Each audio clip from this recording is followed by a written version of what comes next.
با وجود تیراندازی و شلاق زنی تظاهرات زنان افغان به ضد طالبان زیاد می شود. آنها با طلب حمایت حقوق خویش به خیابانها می روند و از کسی هم نمی ترسند.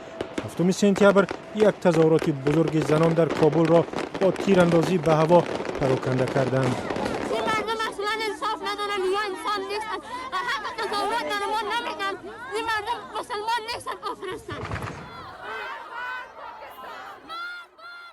تظاهرگران به ضد پاکستان هم شعار می‌دادند چون به قول آنها ISI خدمات جاسوسیش به طالبان کمک می‌کند.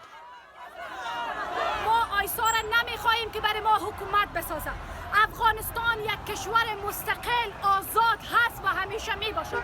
اما هیچ وقت خواهان پاکستان در کشور ما نیستیم. پاکستان از افغانستان بیرون شود و مداخله‌های خود بند بسازه بالای افغانستان. تظاهرات نه تنها در کابل، در مزار شریف هم بود. رادیو آزادی با فرشته موحد یکی از تظاهرگران صحبت کرد.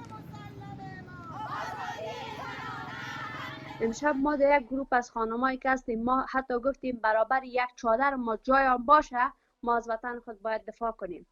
ما خودم 2 طفل دارم، 2 طفل خود قربانی از وطن میکنم، وقتی اینقدر جوانای ما شهید شده، ما چرا شهید نشم؟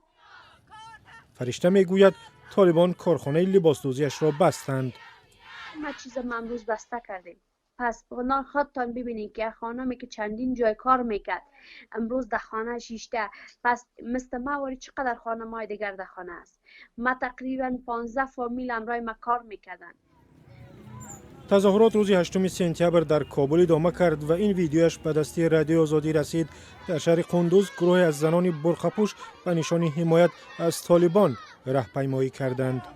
امید مرزبان خبرنگار رادیو آزادی میگوید این نسل زنان افغان از حقوق خویش دست نمیکشد.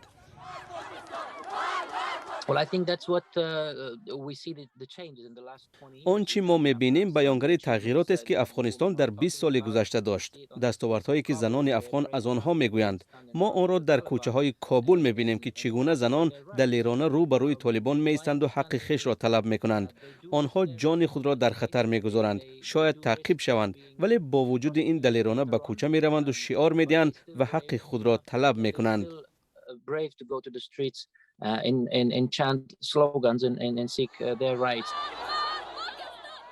طالبان با رسیدن به قدرت وزارت امور زنان را از بین بردند و به جای آن وزارت امر معروف و نهی منکر تأسیس دادند.